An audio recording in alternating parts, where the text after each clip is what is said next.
Well, joining us now, the senior Congress leader Sachin Pilot on a day in which Congress party leaders and workers protested across the country, with Sonia Gandhi being questioned by the Enforcement Directorate. Sachin, thanks very much for being with us. How do you respond to the allegations that this is a case of money laundering that needs to be investigated? This case was raked up at this point because we are facing many state elections. This is an old case. There is no FIR filed in this case. There is no transaction that has been done by anybody from Mrs. Gandhi or Mr. Rahul Gandhi. Yep. And I think, to my mind, the singular objective of raking up this case again was to kind of target the opposition, and in particular the Congress party, so that the message goes that if you oppose the government of India, if you oppose the BJP ideology, all forces of the government of India will be let loose on you.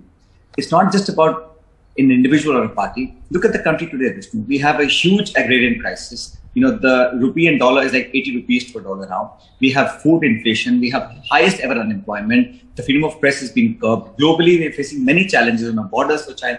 Government of India refuses to answer any such question. So best way to divert the attention of the people of India and the media is to rake up controversies, to attack, to allege, to defame, to chastise leaders of the opposition.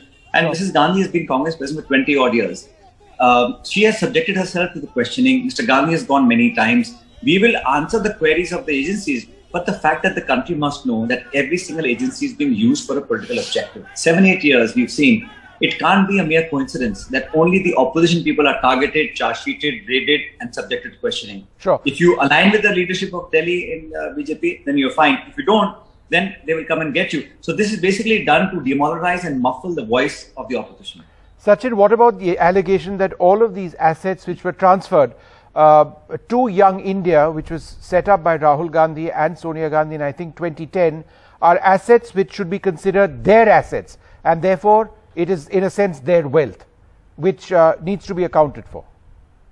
You see, Vishnu, please understand, this newspaper was started before our independence. And every political party has a mouthpiece on a paper. Pandit Nehru wanted to establish this paper as a national paper. So a Congress party and a paper associated with it needs some infusion of funds. They created a channel to do that. There's been no transaction. There's been no withdrawal of money. There's no exchange of money. There's no sale of assets. There's nothing that's happened. It's basically just a case put on to make sure that, you know, people get entangled in the inquiries and the summoning and the questioning. There is no FIR registered in any case. So there's no criminality as such.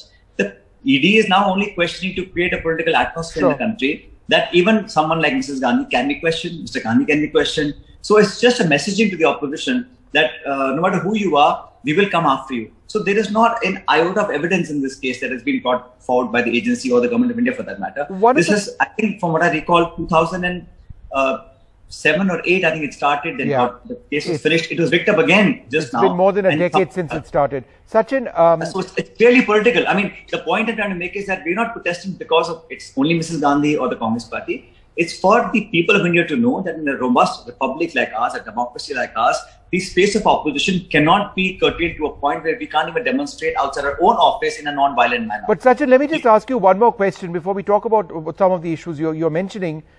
The allegation or the charge is that Young India claims to be a charitable body, but they've not done any charitable work. So how would you respond to that? I mean, every company, every NGO, every entity that is formed, everything is on record, papers are there, scrutiny can be done, questions can be asked. My larger point is that it's not about nitpicking a company or a private limited company or an NGO or a trust or organization. Ideas of messaging that these agencies are deployed just to frustrate and to harass the leadership. That's what about. See, if there was a transparent functioning of the ED for the last 7-8 years, we'd have no problem. Okay. Nobody will have a problem. But we all know that this has been done. Singular target is to summon people to make sure they don't ask the tough questions inside Parliament and outside Parliament. And that reality has to be told to people of India so they know what's going on in New Delhi. Sure. Sachin, just, one or two other questions. As you know, we have a new president today at a certain stage, and the numbers appear to be stacked against Yashwant Sinha. Assuming that, Draupadi Murmu is our next president, would you welcome it? Would you welcome having a tribal leader as our first tribal president? You see, the post of the president of India, if it was just mere nomination, it would be fine, but it's actually an election. So the opposition has fought this election on the basis of its ideology.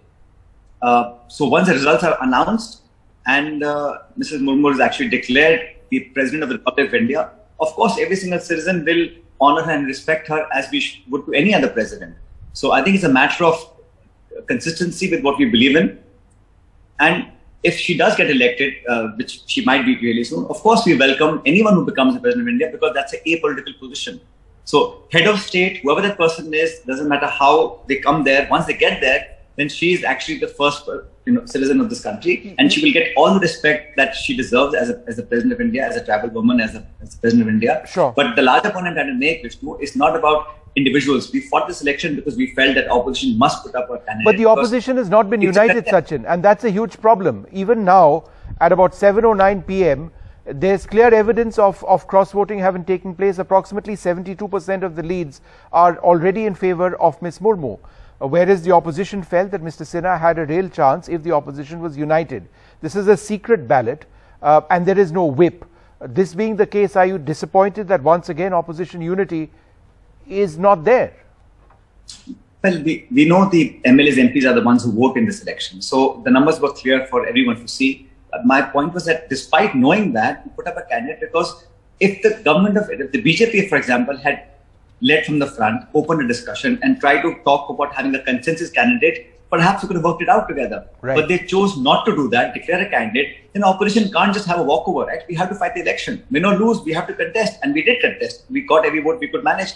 If there are cross votes, we'll have to sit and wonder how that happened. But I'm saying if the BJP had said, come, let's talk about a consensus candidate, one would have had a discussion about who that person could be, and perhaps we could have arrived at a consensus choice. But they chose to do it unilaterally, and that's the result. So when she does win, of course, any president of India and for Rajasthan, I mean, you're such a strong leader from Rajasthan. There's a huge tribal population in Rajasthan.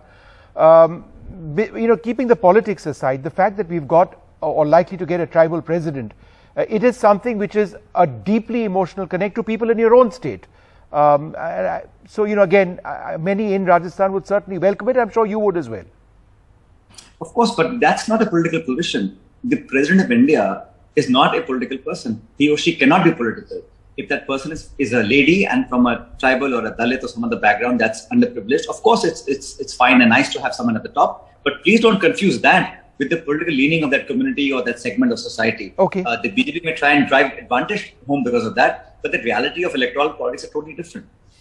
One final question, the vice presidential election, Margaret Alva, again there appear to be problems with the disunited opposition. The Trinamool Congress apparently will be abstaining. The Aam Aadmi Party has not made up their mind. In fact, they've not even started the process of making up their mind on this.